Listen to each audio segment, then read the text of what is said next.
IndiHome, dekatkan pengalaman. Dari Telkomsel.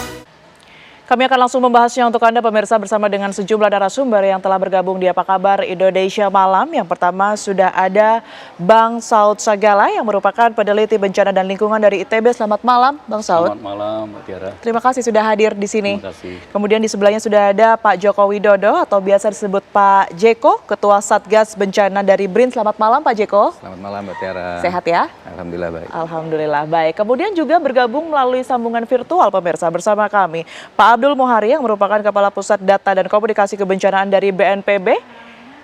Sudah bergabung bersama kami? Baik, kemudian juga sambil menunggu kami nanti juga akan mendengar bagaimana kemudian ini kondisi di lapangan bersama dengan Pak Hamdani yang merupakan Sekdiskominfo dari Aceh Utara. Tapi saya sebelumnya ke Pak Jeko terlebih dahulu. Pak Jeko, sebenarnya kalau kita melihat bencana longsor dan juga banjir ini kan sudah memasuki nyaris 3 pekan begitu ya. Apa temuan yang paling krusial yang kemudian ini didapati oleh BRIN? Ya baik, dari temuan teman-teman tim BRIN ya yang saat ini memang sudah di lokasi, memang ada banyak jalan yang terputus ya. Dan kami aktif melakukan pengambilan data dengan drone. Yang baru saja tadi dilakukan sore adalah jalan ke Tarutung, Bulga ya, di Tapanuli Utara. Begitu juga banyak area-area yang berpotensi longsor yang tadinya itu sebenarnya mungkin tidak terlalu kelihatan ya, tapi setelah bencana ini kita jadi tahu bahwa ada area-area yang memang harus diwaspadai untuk terjadinya longsor. Mana saja sih itu? Ada beberapa tempat sih. Tim kita sementara masih fokus di Tarutung ya. Tarutung ya. Kemudian yang lainnya juga kita menemukan bahwa jalan-jalan itu sebenarnya secara akses gitu ya, lumpurnya tidak terlalu tebal, tetapi kalau masuk ke yang dalam-dalam baru lumpurnya masih tebal gitu. Dan itu menyulitkan aksesnya gitu. Oke, tapi kalau dampak terhadap warga ya, apa sih sebenarnya yang perlu diantisipasi? Mengingat ini mungkin fase paling parahnya sudah lewat, tetapi juga ada beberapa lokasi yang masih terus diguyur hujan, salah satunya Padang, kita tadi sempat memantau sama-sama begitu, atau bahkan bagi yang sudah selesai, pasca daruratnya ini apa yang perlu diketahui masyarakat, Pak Jeko? Kalau di BRIN kami menurunkan tim kesehatan juga ya, sekarang sedang fokus di Aceh, di BRIN ya. Seperti kita ketahui kalau setelah terjadi bencana, hari ke-7 itu udah hari mulai terjangkit penyakit. Jadi harus dilakukan langkah-langkah mitigasi untuk kita bisa mendeteksi potensi-potensi penyakit yang mungkin timbul. Dan oleh karena itu kami menerjunkan tim yang terdiri dari dokter, kemudian ada periset-periset di bidang kesehatan gitu untuk melakukan mitigasi terkait kesehatan. Oke, baik. Saya ke Bang Saud. Bang Saud, dari pengalaman Anda mungkin dia meneliti setiap bencana yang kemudian ini terjadi di Indonesia, salah satunya kita terkhusus pada Sumatera dan juga Aceh. Apa yang biasanya perlu diketahui oleh masyarakat atau dampak terburuk yang biasanya terjadi setelah kondisi darurat pasca bencana ya? Saya akan mengingatkan bahwa pastikan saat ini apakah tanggap darurat sudah selesai atau belum. Oke, artinya belum ya, kemarin sempat diperpanjang. Rasanya dengan musim hujan yang masih ada, terus kemudian jalan-jalan yang masih terputus, kemudian juga berita terkait energi begitu ya, yang belum betul-betul terpenuhi. Artinya kondisinya masih ada uncertainty lah begitu ya. Dan dalam hal ini hujannya sendiri juga BMKG mengantisipasi bahwa ini masih mungkin terjadi. Jadi apakah akan ada banjir berikutnya, apakah akan ada dampak berikutnya, ini perlu ada. Dan dampak turunannya jelas hubungan dengan kesehatan tadi, kemudian bagaimana juga psikologi di masyarakat juga, mentalnya, dan tentunya pastikan pasokan-pasokan makan. Kita nggak ingin ada yang terlambat mendapatkan makanan, nutrisi, kesehatan, dan juga perlindungan dalam hal kebutuhan dasar begitu ya, air dan yang lain. Oke, tapi kalau kita melihat langsung di lapangan, Bang Saud, ini kan nampaknya juga tadi sudah visualnya cukup jelas ya, kayu-kayu, kemudian juga material yang kemudian dibawa oleh banjir dan tanah longsor ini masih berada di permukiman warga. Seberapa besar sih ancaman dari mungkin bencana susulan ini bisa harus diantisipasi dengan adanya material tersebut? Kita harus masukkannya dalam konteks analisis risiko namanya. Jadi artinya bagaimana ancaman hujan itu akan masih mungkin terjadi dan tentu di sini akan berkaitan dengan BMKG yang bisa melihat misalnya prediksi terkait dengan curah hujannya. Tentu kalau berbicara curah hujan yang paling bisa certain ataupun dipastikan itu adalah ketika mungkin kurang dari seminggu, 5 hari paling dekat gitu ya. Tetapi juga kan kita masih mengantisipasi bulan Desember, Januari, dan mungkin sampai Februari masih bisa terjadi. Jadi itu harus diperhatikan secara menyeluruh. Tetapi langkah konkretnya tentu misalnya lokasi shelter dipastikan lokasi yang aman, tidak terkena misalnya kalau terjadi kenaikan curah hujan dan juga banjir. Jadi tempat itu yang lebih terlindungi. Yang kedua, akses diperkuat lewat jalan dan jembatan sehingga bantuan bisa lebih cepat dan juga peralatan seperti mungkin material-material untuk pemulihan kembali dan memasukkan alat berat dan lain-lainnya. Barangkali Bang Saud juga sempat mengikuti ya beberapa berita di mana lokasi-lokasi shelter tersebut. Apakah sejauh ini sudah cukup aman menurut Anda?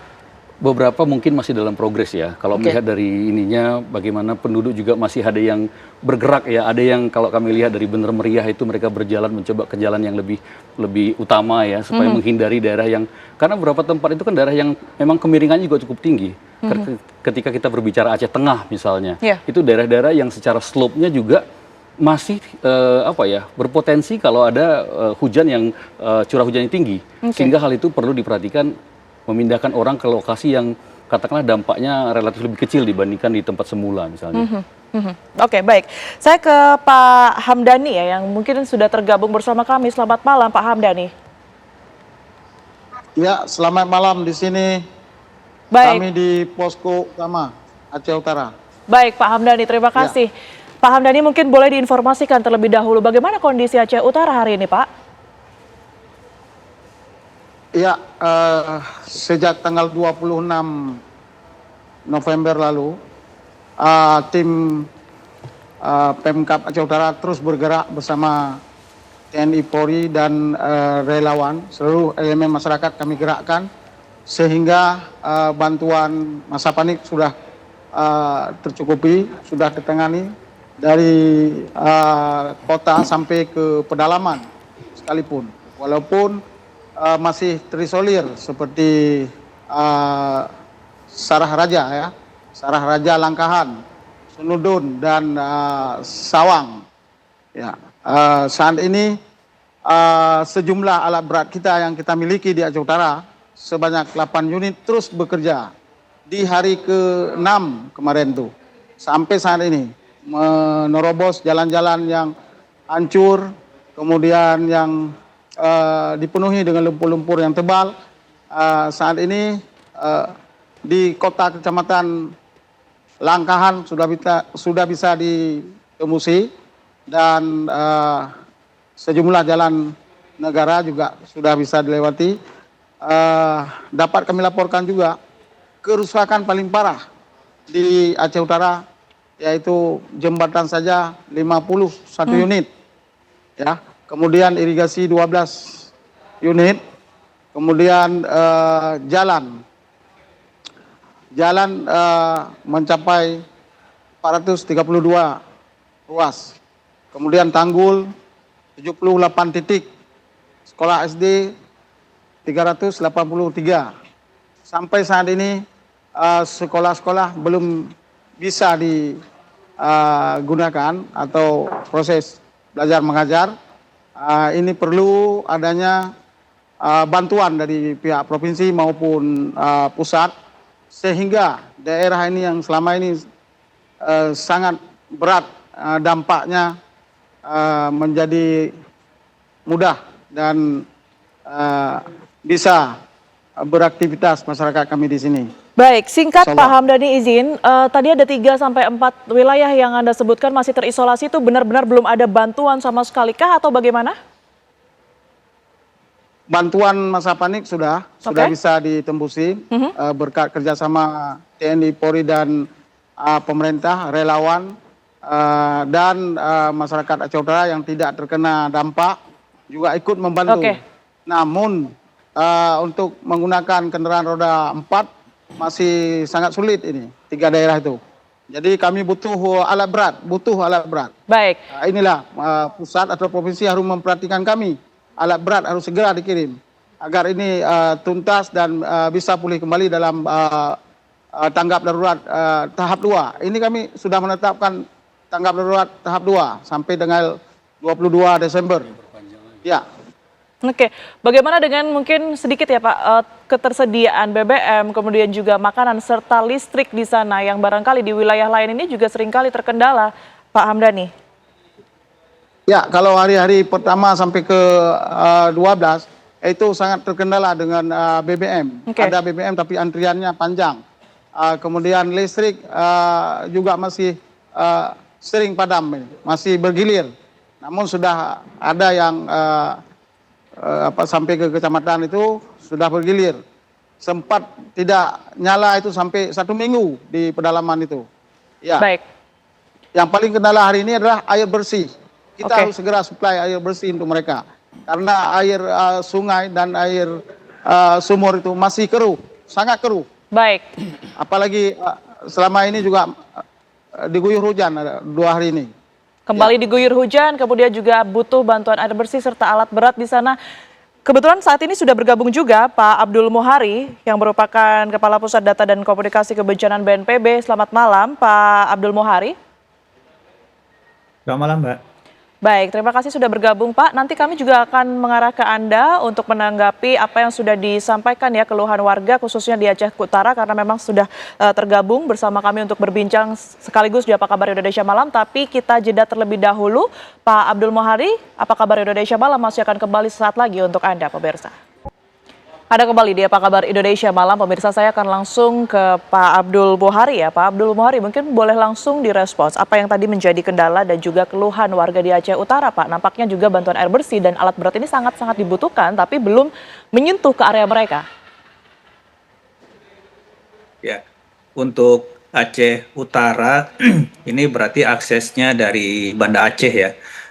Saya sudah berkomunikasi dengan Dinas PU Aceh untuk kita mendukung alat berat yang ada di situ. Kemudian untuk air bersih, ini saya sedang berkomunikasi dengan PDAM dan juga saya meriksa stok truk tangki yang ada di posko kita yang mungkin kalau misalkan tersedia akan kita kirimkan ke Aceh Utara. Tetapi untuk Aceh Utara, Pak, mungkin bisa disampaikan juga ke bupatinya beberapa kali ke posko, supaya ini bisa langsung disampaikan oleh bupati, karena tentu saja kalau untuk kebutuhan seperti ini disampaikan pemerintah daerah pasti akan langsung direspon. Jadi tidak ada permintaan yang tidak direspon, itu pasti akan direspon. Selama akses jalan untuk masuk alat berat itu bisa dilalui, pasti itu akan dikirim. Oke, tapi kalau kendalanya sendiri sejauh ini apa Pak? Mungkin di Aceh Utara dan juga di wilayah terdampak lain ya, sejauh ini setelah memasuki hari ke hampir 3 pekan. Untuk daerah-daerah yang memang akses daratnya masih sulit, itu catatan BNPB itu ada 3 lokasi ya, Benar Meriah, Kayu Lues, dan Aceh Tengah. Ini saat ini Benar Meriah sudah mulai bisa ditempuh karena mulai terhubungnya beberapa jembatan yang insya Allah awal minggu depan, besok atau lusa itu sudah bisa dilalui via jalur darat. Karena kalau misalkan jalur darat utamanya tidak bisa ditembus, maka secara otomatis menggeser alat berat ini tidak bisa dilakukan. Nah, inilah kendala kenapa di beberapa desa, jalan lintas desa dan penghubung kabupaten, misalkan antara Aceh Tengah dan Benar Meriah, itu ada satu section jalan yang masih ambles sehingga masyarakat masih ada yang melintas, tetapi itu sudah diklarifikasi juga oleh Bupati Benar Meriah. Tetapi yang ingin saya sampaikan begini, kalau misalkan akses jalan utama yang digunakan untuk menggeser alat berat itu masih sulit untuk ditembus, maka yang saat ini bisa digunakan adalah alat berat yang ada di kabupaten itu sebelumnya. Karena untuk masuk alat berat dari tempat lain itu masih akan menunggu jembatan atau jalan yang rusak penghubung itu bisa selesai diperbaiki. Tetapi saat ini jalan beberapa jembatan sudah hampir 100% yang kita harapkan di awal hingga tengah minggu depan itu sudah bisa dilewati oleh kendaraan roda 6 secara otomatis. Ini penggeseran alat berat juga akan lebih lancar. Nah, kalau alat berat sudah bisa digeser mendekati titik-titik yang jalan penghubung antar kecamatan, antar desa yang saat ini masih terputus, tentu saja upaya pemulihannya bisa lebih cepat. Oke, pemulihan cepat itu yang kemudian diharapkan oleh warga. Saya ke Pak Hamdani ya, Pak Hamdani, tanggapan Anda berkaitan dengan upaya yang kemudian ini sudah dijelaskan ya oleh pihak BNPB ini, nampaknya juga masih ada beberapa titik lokasi yang sulit diakses, Pak, tapi saat ini akses itulah yang saat ini tengah diupayakan ya, agar pendistribusian bantuan ini bisa masuk ke salah satunya ke Aceh Utara. Ya, saya pikir kalau alat berat itu mau didatangkan ke Aceh Utara, itu sudah bisa dari Medan ya, Sumatera Utara, Aceh Tamiang, Langsa, kemudian Aceh Timur, lanjut ke Aceh Utara. Kita berbatas dengan Aceh Timur. Cara lain adalah dengan laut ya, dengan kapal laut. Kita memiliki pelabuhan Perungguku, ya, pelabuhan internasional. Hanya itu yang bisa ditempuh kalau menghadirkan alat berat. Saya pikir tidak ada kendala di jalan. Karena yang terputus di Aceh Timur itu kan di hari ke-10. Habis itu sudah lancar. Ya. Tapi kalau di jalur laut, udah hari pertama, hari kedua, ketiga, dan itu memang udah lancar. Jalur laut sudah lancar. Menggunakan kapal kan. Baik, apakah sudah dilakukan dan memang betul lancar, Pak Abdul? Kalau dilakukan pendistribusian ataupun juga bantuan, salah satunya adalah alat berat melalui jalur laut? Mungkin yang paling visible itu adalah jalur darat dari Medan ya. Ini akan kita coba, karena proses pengangkutan alat berat dari jalur darat itu lebih visible untuk dilakukan. Saya akan coba cek posko kita di Medan. Tetapi sekali lagi kami BNPB selalu berkomunikasi dan berkoordinasi dengan pemerintah daerah.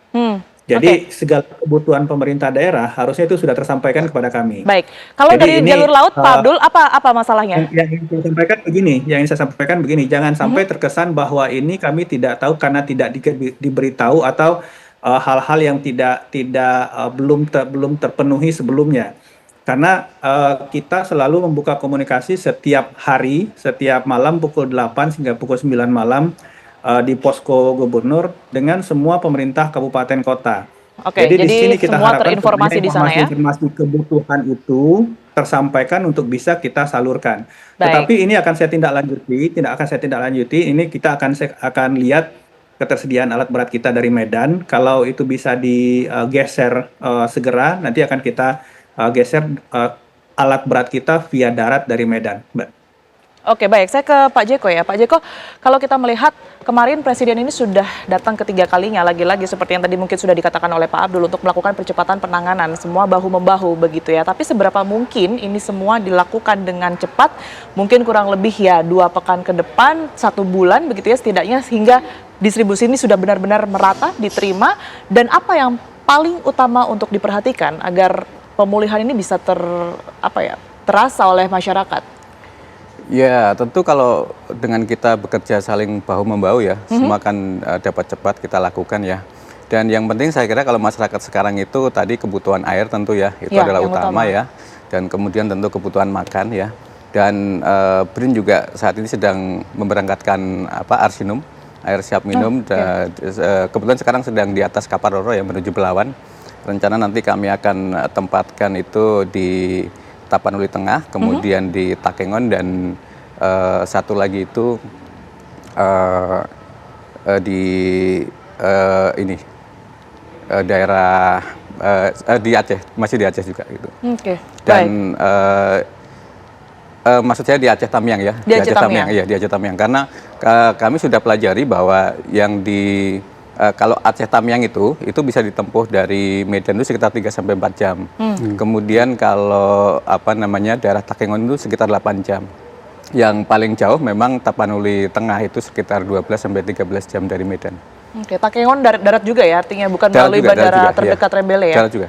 Oke, baik. Bang Saud, Presiden kemarin dalam kunjungannya juga menyebutkan ya bahwa kedepannya berpesan agar lingkungan ini tetap dijaga. Tentunya apa yang menjadi aktivitas pemicu bencana alam ini dihentikan dan lain sebagainya. Tapi kalau Anda melihat, kalaupun ini nanti kedepannya dihentikan dengan bencana alam yang pernah terjadi sedemikian besarnya, sedemikian luasnya, apa mungkin bencana alam ini tidak terus-menerus menghantui masyarakat yang tinggal di sana?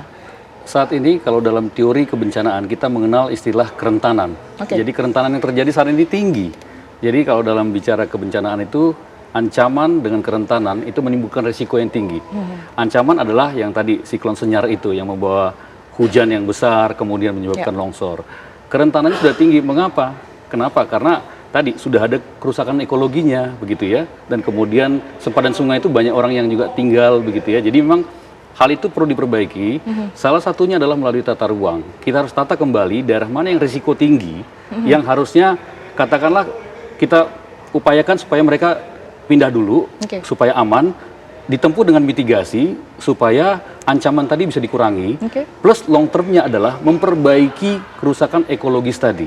Artinya hutannya dipulihkan kembali. Itu butuh waktu, Mbak. Nggak bisa 10 tahun mungkin lebih daripada itu. Tetapi kalau itu tidak dilakukan, climate change semakin meningkat, maka risiko akan membesar. Jadi kita harus mau tidak mau memperbaiki lingkungan dan memperkuat mitigasi bencananya. Bisakah masyarakat tetap tinggal di wilayah mereka tinggal sebelumnya, Bang? Bisa saja, karena tidak mungkin kita pindahkan semuanya. Tetapi dibuat adaptasinya, pilihan jenis rumahnya. Jadi kami di SAPPK di ITB itu melakukan kajian-kajian terkait jenis-jenis rumah yang lebih tahan terhadap katakanlah angin, terhadap banjir. Kita bisa belajar lihat kearifan lokal kita di Sumatera Selatan misalnya, di mana rumah panggung begitu ya, sebagian itu bisa terbantu untuk melindungi terhadap banjir. Tapi kalau banjir bandang mungkin nggak akan cukup karena pasti kekuatannya ada. Jadi harus ditambah mitigasi dan upaya-upaya lain-lainnya. Itu kita bisa punya, tekniknya juga ada, jadi kita bisa share kepada pemerintah dan juga masyarakat. Dengan bencana yang terjadi seperti yang tadi disebutkan oleh Bang Saud ya tentunya ini memiliki kerentanan yang tinggi begitu ya. Nah apa sebenarnya yang harus dilakukan detail ya begitu ya untuk kemudian ini melindungi masyarakat, tidak hanya menjaga lingkungannya saja tetapi apa yang perlu diketahui masyarakat itu yang nanti juga perlu kita bahas tentunya ya di segmen berikutnya. Tetaplah di Apa Kabar Indonesia Malam pemirsa.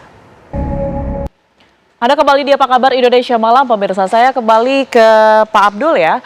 Pak Abdul, tadi kalau dari Bang Saud menyebut sebenarnya mereka nantinya mungkin saja untuk kembali tinggal di wilayah mereka yang lama, sekalipun memang tingkat kerentanannya juga cukup tinggi begitu. Nah kalau dari perencanaan yang kedepannya akan dibuat oleh BNPB ini nanti apa mereka akan direlokasi kah atau kembali dibangunkan di rumah di lokasi mereka yang sekalipun tanah di sana masih rentan begitu ya Pak ya?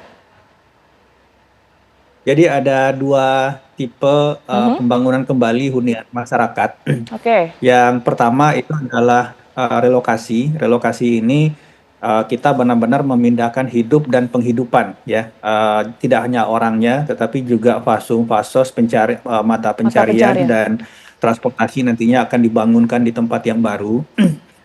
Ini sudah banyak contohnya misalkan pasca erupsi Semeru 2021 kita memindahkan 1953 KK ke tempat baru lengkap dengan fasum, fasos dan transportasi mereka ke tempat berekonomi di tempat yang lama. Nah yang kedua itu ada pembangunan rumah in situ di tempat yang lama.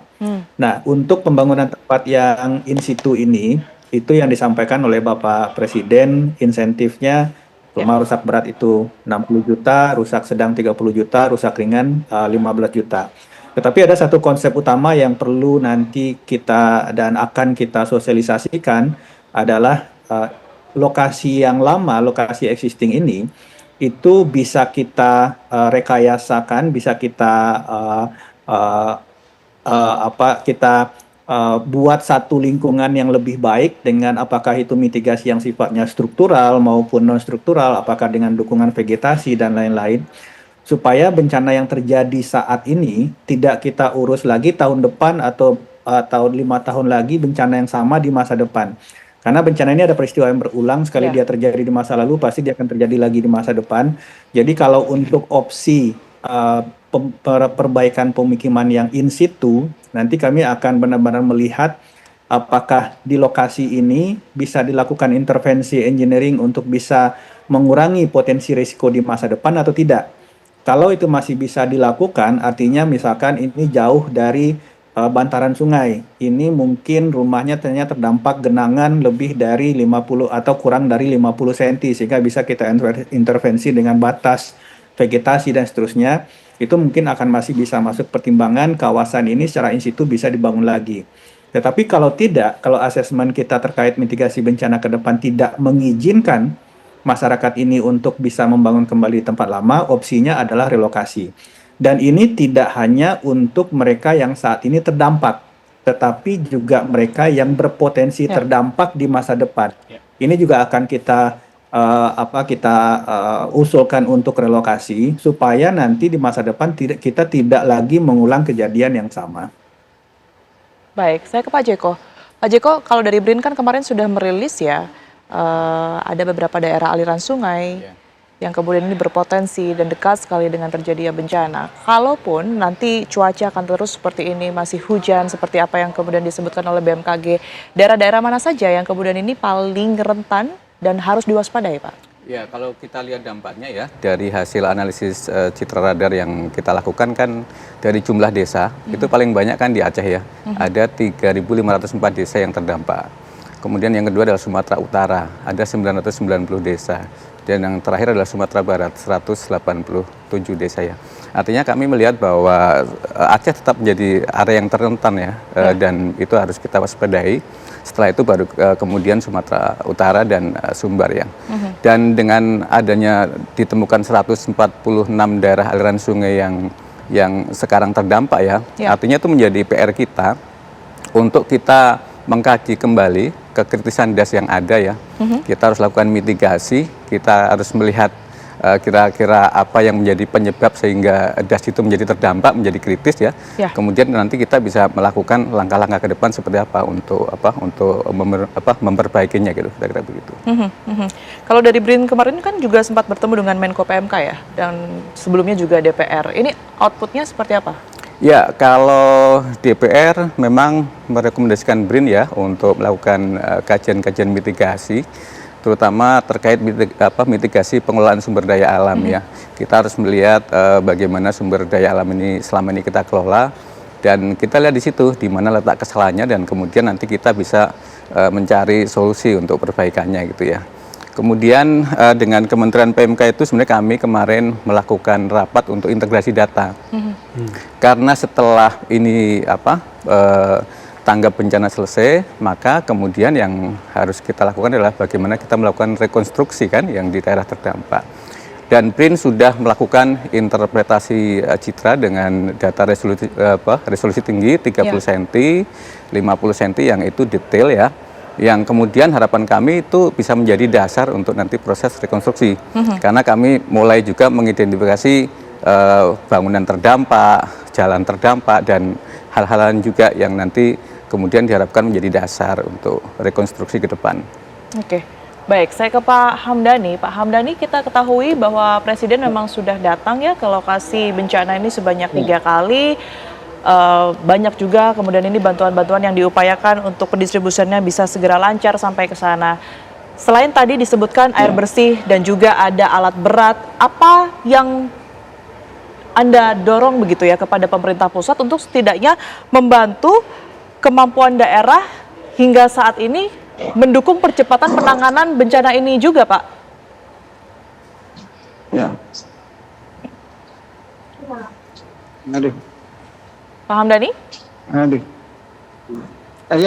Selanjutnya Pemkab Aceh Utara juga mengusulkan pada pemerintah pusat penanganan pengungsi ya yang layak. Artinya kita harus membangun hunian sementara atau barak. Namun dalam seminggu ke depan ini butuh tenda, butuh banyak tenda, butuh selimut, butuh alas. sehingga mereka bisa nyaman di bawah kamp pengungsian. Dan selanjutnya kita harus membangun barak atau huntara. Apalagi menjelang Ramadan nanti di Maret 2026. Ini cukup menderita masyarakat kita, pengungsi atau korban banjir 2025 ini. Mungkin hanya itu. Kemudian yang paling penting, masyarakat setelah pulih, lahan mereka, ekonomi mereka, tambaknya tertimbun 1 meter, sawah 1,5 meter, ya, itu yang luasnya 14.509 hektar sawah, ya.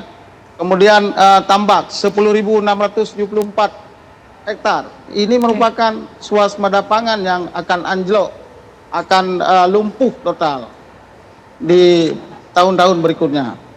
Pemulihan ini memakan waktu cukup lama karena luas tambak dan sawah itu membentang. Jadi di Aceh Utara ada 60.000 hektar sawah, ya, produktif. Bayangkan kalau tahun-tahun berikutnya ini tidak ditangani dengan baik, maka ekonomi masyarakat Aceh Utara khususnya ini akan jatuh dan anjlok. Kemiskinan di mana-mana, angka stunting, gizi buruk, dan kematian di mana-mana. Demikian. Baik, sedikit tadi juga ada masukan dari Bang Saud ya untuk ditanyakan berkaitan dengan sekolah yang tadi Bapak sebutkan datanya ratusan hingga saat ini masih tentunya masih belum berfungsi seperti sedia kala begitu ya. Kebijakan mungkin dari pemerintah setempat dan juga dinas setempat ini seperti apa Pak nanti ke depannya? Mengingat saat ini kan juga lagi musim atau lagi ya ujian sekolah ini juga saat ini sedang digelar begitu. Ya. Di hari ke-10 kemarin, ya, kita sudah mulai bersih-bersih sekolah. Yang lumpurnya tidak tebal. Namun yang lumpurnya 2 meter atau 1,5 meter, 1 meter ini masih belum bisa dibersihkan. Ini butuh relawan, ya, relawan atau TNI Polri yang harus dikerahkan. Tapi kemarin kita melihat ada beberapa fasilitas di Kabupaten Jodora itu dibersihkan oleh teman-teman dari Brimob, ya, sudah bergerak baik puskesmas maupun di sekolah-sekolah. Ini sepertinya tidak besar biayanya. Kita bergotong royong bersama masyarakat dan para guru, siswa dan komite sekolah. Mungkin ini langkah-langkah yang bisa kami tempuh. Hanya membersihkan ukuran 50 sampai 60 cm. Tapi kalau udah 1 meter, 2 meter itu tidak mungkin kayaknya. Ini butuh penanganan atau bantuan dari pemerintah pusat. Sehingga dalam bulan-bulan ke depan ini bisa belajar apakah di bawah tenda ataupun lokal yang tersedia, secara pelan-pelan akan membaik mungkin. Demikian. Baik. Saya ke Pak Abdul. Pak Abdul, mungkin terakhir gambaran untuk setidaknya Pak, seminggu hingga 2 minggu ke depan, sekalipun itu hanya 2 minggu bagi kita, tapi adalah waktu yang lama bagi para pengungsi di sana. Apa yang bisa diharapkan dari kinerja BNPB juga dan juga pemerintah untuk setidaknya membantu kehidupan mereka lebih baik Pak dari hari ini? Percepatan apa yang secara nyata ingin dilakukan? Saat ini untuk Provinsi Aceh memasuki fase tanggap darurat, penambahan fase tanggap darurat hingga tanggal 25 Desember. Dan kita sudah berbicara dengan pemerintah daerah untuk segera mengidentifikasi lahan untuk kita membangun huntara. Tapi tentu saja ini berjalan berbarengan dengan 5 aspek krusial yang perlu kita optimalkan di fase tanggap darurat, yaitu pencarian pertolongan, pembukaan distribusi, optimalisasi distribusi logistik, pembukaan akses jalan, komunikasi, dan energi. Tetapi pada fase tanggap darurat kedua ini, kami sudah menyampaikan dan berkoordinasi dengan 18 kabupaten kota yang terdampak di Provinsi Aceh, supaya kita mulai masuk pada fase early recovery ini. Tahapannya ada 3 nantinya.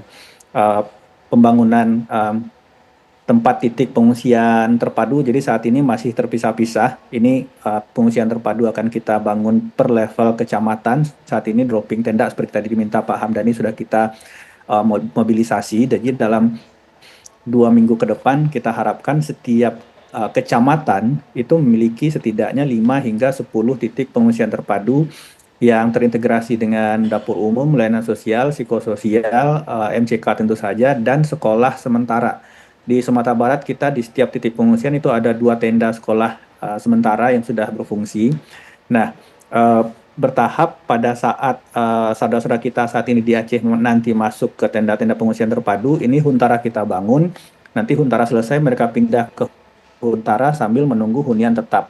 Saat ini perlu saya sampaikan bahwa 2 kabupaten kota di Provinsi Aceh itu sudah mengusulkan lokasi, yaitu Aceh Tengah dan Pidi. 2 kabupaten ini sudah mengusulkan kepada kami lokasi untuk dibangun Huntara. Ini sudah kita tindak lanjuti, saat ini kita sedang mengecek status lahan tersebut apakah clean and clear. Kemudian setelah itu kita akan bekerja sama dengan Badan Geologi, BMKG, untuk melihat sisi mitigasi ke depannya. Apakah lokasi ini memang aman untuk kita bangunkan hunian sementara yang nantinya akan menjadi konsep rumah tumbuh menjadi hunian tetap. Nah, ini yang sedang kita lakukan dan tentu saja kita berharap pada 16 kabupaten kota lain sambil melakukan terus melakukan 5 aspek tanggap darurat tadi, kita sudah harus mulai diskusi tentang early recovery untuk pembentukan atau identifikasi lahan yang bisa kita gunakan sebagai Huntara. 2 kabupaten sudah, kita tunggu 16 kabupaten kota lainnya, Mbak Ani. Baik, saya ke Pak Jeko. Pak Jeko, kalau secara ilmiah, apa yang paling penting untuk kemudian ini dijadikan dasar kebijakan percepatan penanganan bencana ini, Pak? Ya, saya kira yang penting tadi seperti disampaikan Pak Saud ya, kita harus memetakan kembali area-area yang berisiko ya. Artinya peta risiko bencana kita harus kita kaji kembali.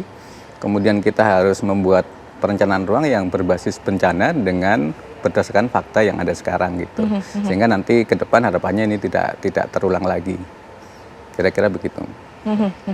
Dari Anda, Bang Saud, apa langkah yang kemudian ini paling realistis ya dilakukan oleh pemerintah dan juga mungkin para otoritas setempat untuk setidaknya mengamankan warga, baik itu secara mental, kesehatan dalam kurun waktu seminggu ke depan ini, Pak? Karena memang kita lihat secara visual memang sangat tidak mungkin untuk kayu-kayu tersebut dibereskan dengan cepat begitu ya, dan juga lumpur-lumpur di setiap rumah ini bisa bersih total.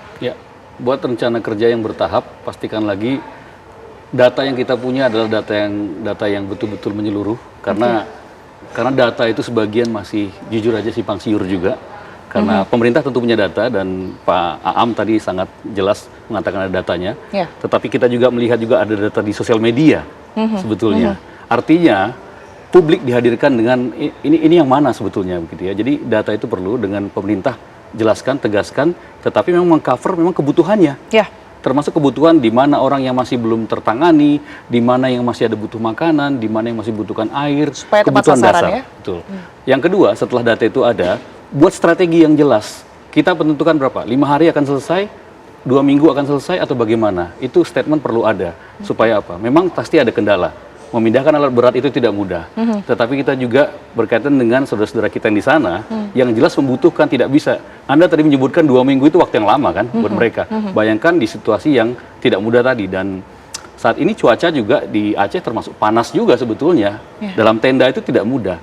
Tetapi diguyur hujan membuat juga situasi yang tidak mudah, terkena penyakit dan lain-lainnya. Termasuk juga orang saling menularkan kalau dia terkena penyakit ISPA dan lain-lain yang bisa menjadi situasi tidak mudah. Jadi strategi itu perlu ada, kemudian setelah itu baru masuk seperti tadi disebutkan buat Huntaranya seperti apa, hunian sementara yang di daerah aman, tadi bertahap ada 2, tapi kita masih butuh 16 kabupaten kota lagi, kemudian Sumut juga butuh, di Sumatera Barat juga butuh, jadi memang PR-nya berat, tetapi saya yakin kami dari universitas, BRIN, dan seluruh aspek bangsa ini siap bahu-membahu untuk mendorong kerjasama dan memberikan pemikiran yang solutif lah begitu ya, konkret.